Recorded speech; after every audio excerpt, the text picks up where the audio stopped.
One मार्ग में का भगवान श्री राघवेंद्र सबसे आगे चल रहे हैं और उनके पीछे जनक नंदिनी सीता और श्री लक्ष्मण।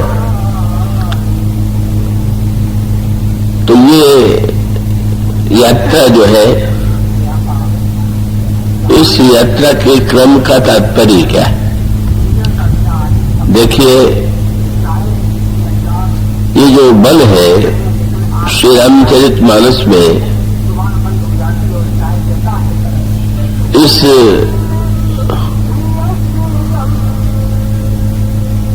वन पथ में रामचरितमानस में वन को एक विशेष अर्थों में प्रस्तुत किया गया है और एक संकेत सूत्र आपको मिलेगा कि एक महान व्यक्ति ने वन में यात्रा की और वन पथ पर चलने की यात्रा का अंतिम परिणाम हुआ कि वो दशमुख बन गया और दूसरे महापुरुष ने वन पथ की यात्रा की और वही दशरथ बन गया। इसका अभिप्राय यह है कि वस्तुतः हम सब यात्री हैं और अगर जीवन पथ में चलते हुए हम चाहें तो ये दोनों पक्ष ये बताने के लिए है कि हम चाहें तो ऐसी जीवन पथ में ऐसी पद्धति से चल सकते हैं जिसकी अंतिम परिणति दशमुखत्व के रूप में हो, रावणत्व के रूप में हो, और यही वन पथ ऐसा पथ है कि जहां अगर व्यक्ति सही अर्थों में चलना सीख ले तो वो दशरथ बन जाता है। आप जरा गहराई से विचार करके देखिए कैसे एक व्यक्ति वन पथ में चलता हुआ दशमुख बन जाता है, कैसे दूसरा व्यक्ति वन पथ में चलता हुआ दशरथ बन जाता है। इसके जो संकेत श्री रामचरितमानस में दिए गए हैं वो बड़े ही महत्वपूर्ण और बड़े सांकेतिक, और वो ये है कि रामचरितमानस के प्रारंभ में एक विशेष सूत्र आपके सामने रखा गया का चाहते तो रावण के वर्णन से ही कथा प्रारंभ कर देते, पर रामचरितमानस की एक विशेष शैली ये है कि रामचरितमानस में ये बताया गया कि जिसे हम रावण के रूप में बाद में देखने लगे, का रावण के रूप में दिखाई देने वाला व्यक्ति जो है पूर्व जन्म में क्या था।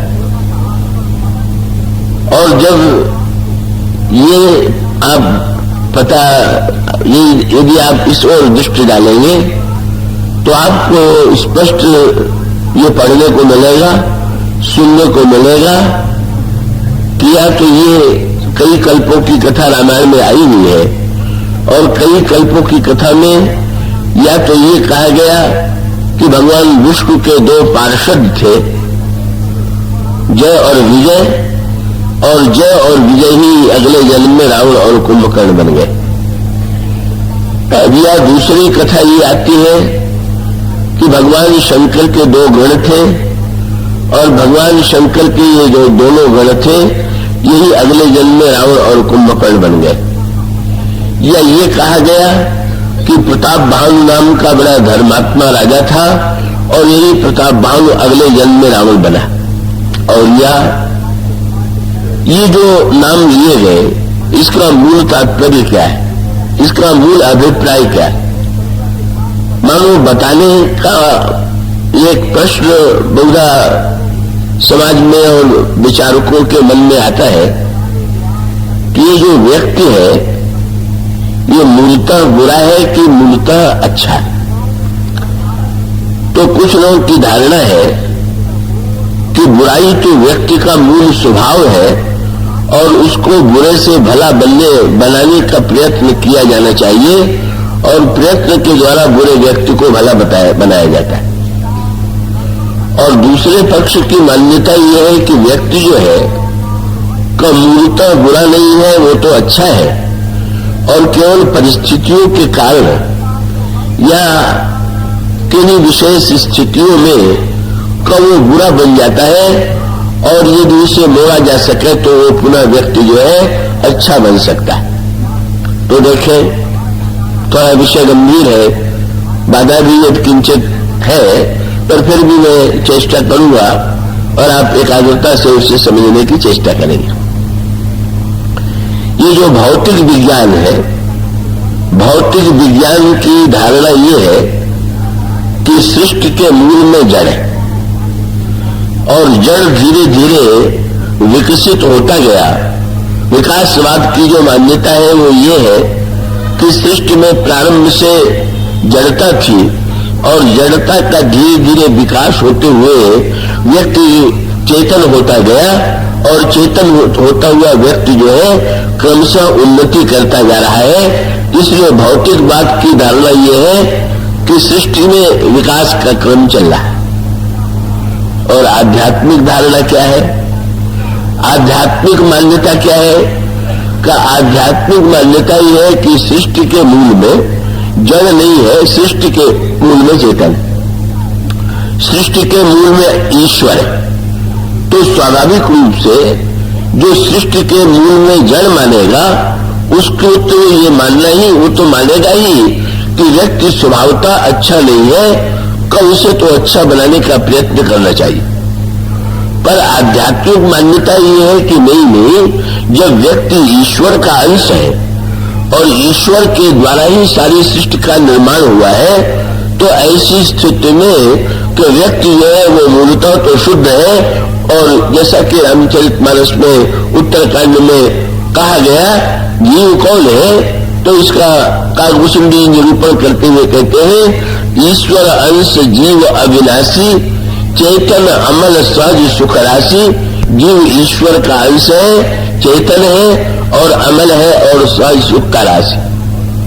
इसका अभिप्राय ये हुआ कि व्यक्ति जो है मूलतः शुद्ध बुद्ध परमात्मा का अंश है, और अंश होने के नाते उसमें भी दिव्यता है। किंतु एक दूसरा दृष्टांत रामचरितमानस में दिया गया, वो दृष्टांत भी समझ में आने योग्य। क्या महीने में 2 पक्ष होते हैं, और 15-15 दिन के जो 2 पक्ष होते हैं, इन 15-15 दिन के दोनों पक्षों के 2 नाम रखे गए, और वो 2 नाम है, 15 दिन के एक पक्ष को कहते हैं शुक्ल पक्ष, और 15 दिन के दूसरे पक्ष को कहते हैं कृष्ण पक्ष।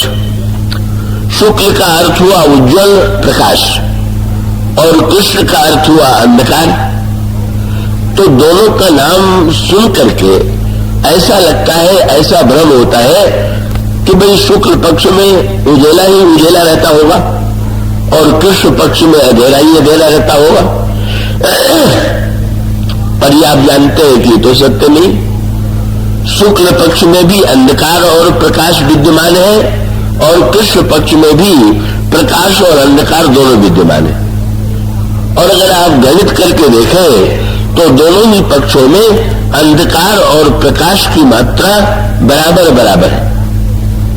तब जब दोनों में ही अंधकार और प्रकाश है, और दोनों में अंधकार और प्रकाश की मात्रा बराबर है, तो फिर हम महीने में दोनों पक्षों का नाम, एक का नाम शुक्ल पक्ष क्यों कहते हैं और दूसरे का नाम कृष्ण पक्ष क्यों कहते हैं? गोस्वामी जी ने ये संत असंत के दृष्टांत में ये बात रखी। उन्होंने ये कहा कि एक और शास्त्रों में ये कहा गया कि ईश्वर जो है सर्वव्यापी है, सारे ब्रह्मांड में कोई ऐसा जड़ और चेतन नहीं है कि जहां पर ईश्वर विद्यमान हो। और यदि ईश्वर सर्वव्यापी है तो किसी को संत कहना और किसी को असंत कहना ये तो सही नहीं लगता है। तो दृष्टांत देते हुए गोस्वामी जी ने शुक्ल पक्ष और कृष्ण पक्ष का दृष्टांत दिया, और शुक्ल पक्ष और कृष्ण पक्ष का दृष्टांत देते हुए उन्होंने कहा कि जिस पक्ष को हम कृष्ण पक्ष कहते हैं, उस कृष्ण पक्ष में आप ध्यान देंगे तो आपको दिखाई देगा। कृष्ण पक्ष की अगर पहली तिथि पर आप आकाश में देखें तो पूर्ण चंद्रमा आकाश में आपको चमकता हुआ दिखाई देगा। और द्वितीया आवेगी तो चंद्रमा का प्रकाश और भी क्षीण होगा, तृतीया आवेगी तो और क्षीण हो जाएगा, और धीरे धीरे कृष्ण पक्ष में चंद्रमा का प्रकाश न्यून होते होते अंतिम दिन जब अमावस्या आती है तो अमावस्या में चंद्रमा का दर्शन बंद हो जाता है। यह है कृष्ण पक्ष की प्रवृत्ति। और शुक्ल पक्ष की प्रवृत्ति इससे भिन्न है। शुक्ल पक्ष में यदि आप प्रतिपदा को, पहली तिथि को, परिवार को अगर आकाश में दृष्टि डालें तो आपको चंद्रमा का दर्शन भी नहीं होगा, चंद्रमा दिखाई भी नहीं होगा। और द्वितीया को आप देखते हैं तो चंद्रमा दिखाई पड़ा, और फिर तृतीया, चतुर्थी, और इस क्रम से चंद्रमा का प्रकाश बढ़ता गया, और अंत तो गत्वा जब पूर्णिमा की तिथि आई तो चंद्रमा का जो दिव्य प्रकाश है वो पूरी तरह से आकाश में चमकने लगा। और इसका अभिप्राय ये हुआ कि जहां पर प्रकाश को धीरे धीरे ईश्वर के प्रकाश को अंतर जीवन में होते हुए भी जो अंततो गत्वा अपने कार्यों के द्वारा अंधकार की दिशा में ले जाता है वही असंत है। और जिसके अंतःकरण में धीरे धीरे साधना के क्रम का विकास होता है, और साधना के क्रम का विकास होने के बाद परिपूर्ण ईश्वर का साक्षात्कार होने लगता है, परिपूर्ण ईश्वर का दर्शन होने लगता है, वही संत है।